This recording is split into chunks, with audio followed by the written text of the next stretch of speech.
Urban legends never get too old to mention. You definitely have heard one of these stories.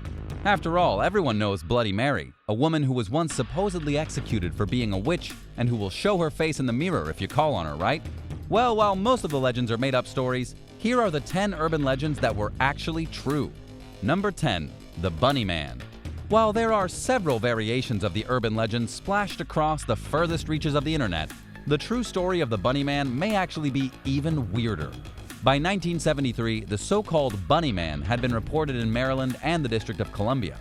His infrequent and widespread appearances tended to occur in secluded locations and usually tell of a figure clad in a white bunny suit armed with an axe threatening children or vandalizing property. By the 1980s, the Bunny Man had become an even more sinister figure with several gruesome murders to his credit. Although he's been reported as far south as Culpeper, Virginia, his main haunt has been the area surrounding a railroad overpass near Fairfax Station, Virginia, frequented by partygoers, the now infamous Bunny Man Bridge. Brian Conley, a historian archivist for the Fairfax Public Library, heard about the Bunny Man all his life. When he returned from college to work in the library system, the haunting tale seemed to follow him. After several patrons asked him about the truth of the stories, he set out to find out. First, he delved into Fairfax County police records, searching for reports of old and sensational murders.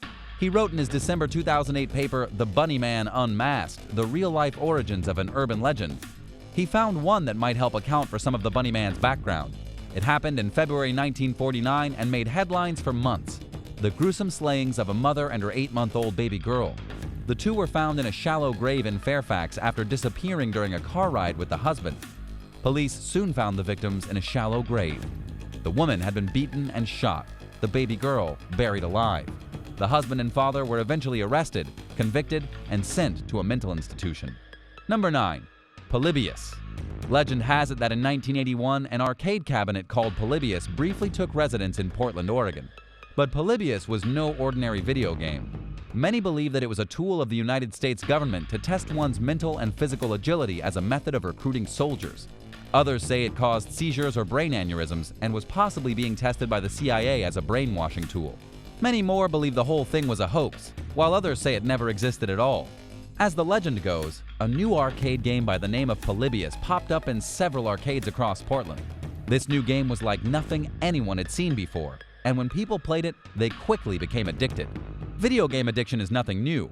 What was worrisome about the game was that when people played it, they suffered from migraines, seizures, nausea, high levels of stress, and even nightmares. Some even reported feeling as though they could no longer control their own thoughts. While the entire story doesn't hold up to scrutiny, individual pieces are actually based on fact.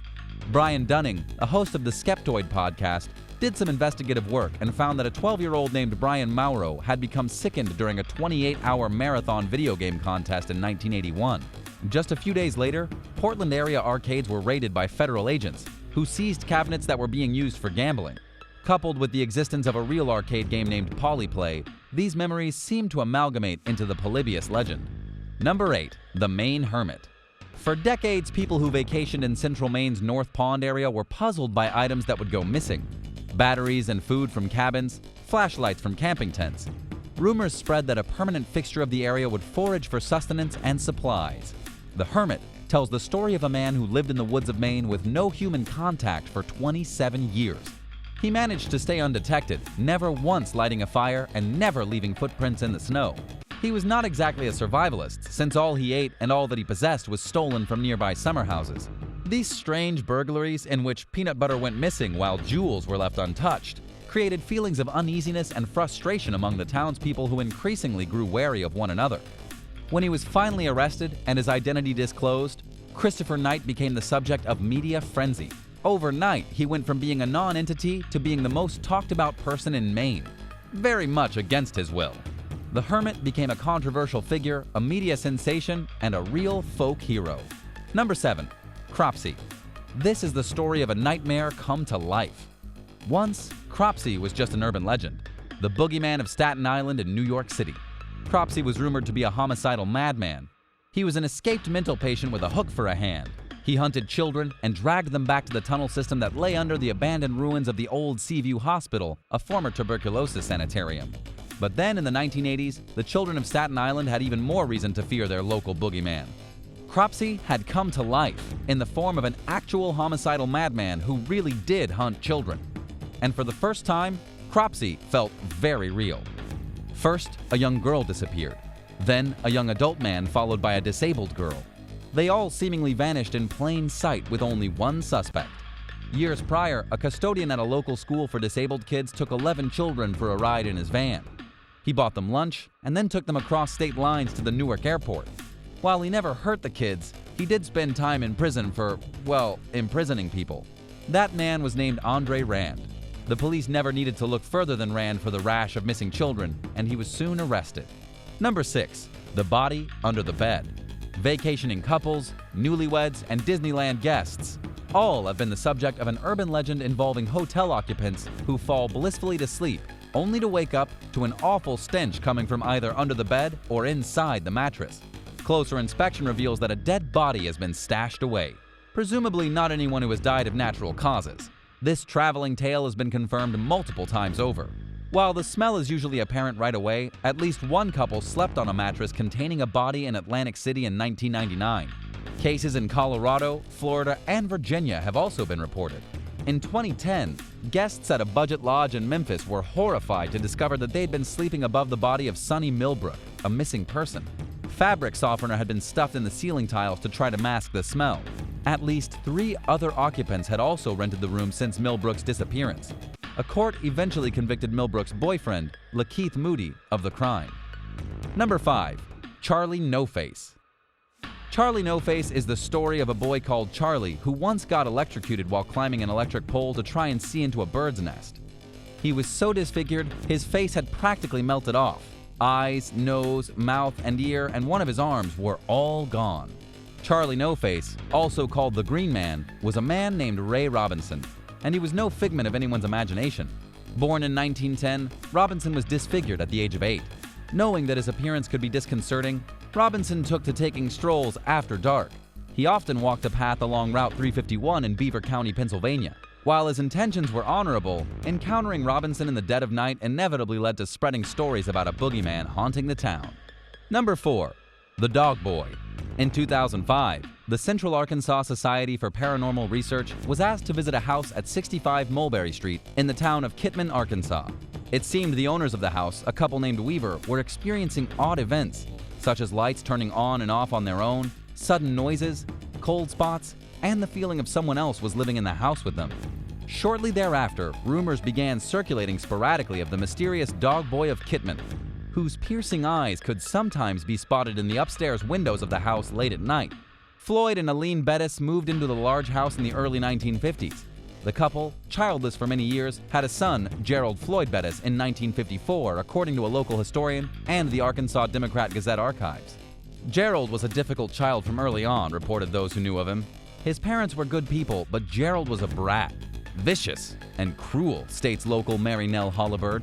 Bettis also developed some unusual habits early on, including collecting cats and dogs, leading to his nickname, Dog Boy. He would catch stray animals and torture them. He even had difficulties at school. He kept his parents virtually imprisoned in the upstairs part of the house. He would feed them, but only when he decided it was time for them to eat. Number 3. The all-too-real corpse decoration. Notorious outlaw Elmer McCurdy took on a second life following his death. In 1911, the embalmed corpse of McCurdy became a grim sideshow attraction throughout Texas, with people eager to see the famed criminal on display in funeral parlors and carnivals. Though it's hard to document all of his travels, he eventually wound up in Long Beach, California, where someone mistook him for a prop. McCurdy was hung in a funhouse at the New Pike amusement park. His humanity discovered only after a crew member on the $6 Million Man, which was filming there in 1976, tried to adjust him, dislodging his very real arm. The following year, his corpse was put to proper rest. Number 2. Gators in the sewers. This isn't a single urban legend, but you've no doubt heard at least one cautionary tale about fully grown alligators lurking in city sewers. Some of the more outlandish legends claim that New York City, of all places, has a whole colony of gators living beneath its streets. While this is far from the norm, there have been several real accounts of fully grown gators living in sewers, especially in the southern United States. In states like Florida, where alligators live in the wild, storms and flooding can wash full-sized gators into the sewer system, and police officers did pull a 2-foot-long baby gator from a New York City sewer in 2010. Number 1.